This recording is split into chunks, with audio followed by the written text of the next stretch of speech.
یہ 1939 کا سال تھا، وہ سال جب دنیا دوسری عالمی جنگ میں تھی، یعنی ورلڈ وار 2 شروع ہو چکی تھی اور ہر طرف جنگ کے بادل چھائے ہوئے تھے۔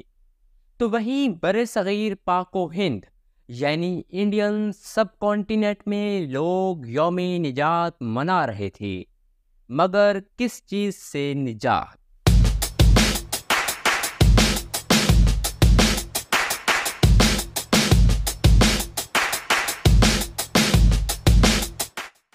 انیس سو سینتیس کی سردیاں تھیں، مگر برصغیر کا ماحول گرم تھا اور سیاسی گرمی بڑھتی جا رہی تھی۔ اس کی وجہ برصغیر میں ہونے والے الیکشن تھے۔ گورنمنٹ آف انڈیا ایکٹ 1935 کے مطابق انڈیا میں الیکشن ہونے والے تھے اور 1937 میں یہ الیکشن ہوئے بھی۔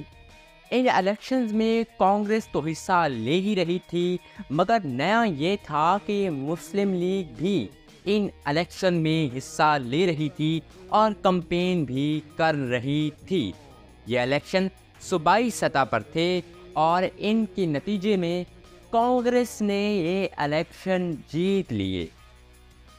جب الیکشن رزلٹ آئے تو نہرو کی کانگریس 711 سیٹیں لے کر پہلے نمبر پر تھی۔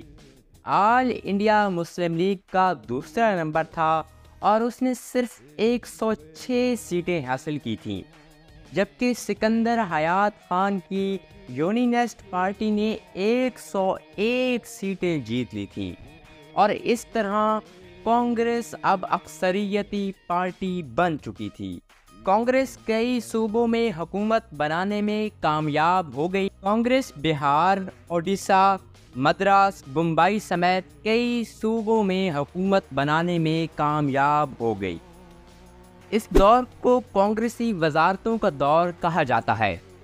یہ کانگریسی وزارتوں کا دور مسلمانوں کے لیے کوئی اچھا نہیں تھا۔ کانگریس نے بہت سے اقدامات اٹھائے۔ اس نے ہندی کو قومی زبان قرار دے دیا، جبکہ اس نے اپنا جھنڈا ملک کا قومی جھنڈا قرار دے دیا۔ اس کے علاوہ وندے ماترم کا کنٹروورشل ترانہ اس نے قومی ترانہ بنا دیا اور زبردستی مسلمان بچوں سے اسکولوں میں یہ ترانہ پڑھوایا جاتا۔ نئی مسجدوں کی تعمیر پر کانگریس حکومت نے پابندی لگا دی۔ گائے کے ذبح کرنے پر بھی پابندی تھی۔ مسلم لیگ نے اس دوران پیر پور اور شریف رپورٹ جاری کی اور بتایا کہ کس طرح مسلمان کانگریس کے دور میں اذیت کا شکار ہیں۔ کانگریس کا یہ دور ابھی جاری تھا کہ 1939 کا سال آیا اور دنیا میں ورلڈ وار 2 کا آغاز ہو گیا۔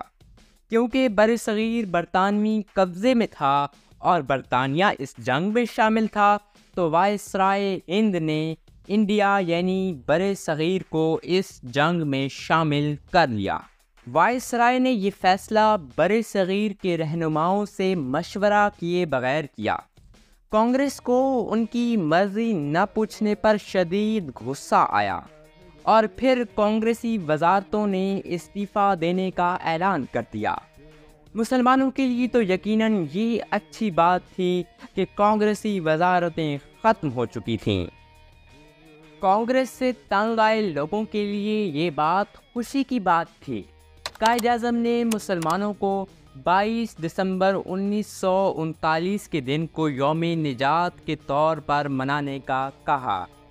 گاندھی اور نہرو نے قائد اعظم کو اس دن کو نہ منانے کا کہا، لیکن کانگریس کے اپنے ہی رویے کی وجہ سے یہ مذاکرات نہ ہو سکے اور 22 دسمبر 1939 کا دن برصغیر کے کئی علاقوں میں نہ صرف مسلم لیگ بلکہ کانگریس مخالف غیر مسلم لوگوں نے بھی یوم نجات کے طور پر منایا۔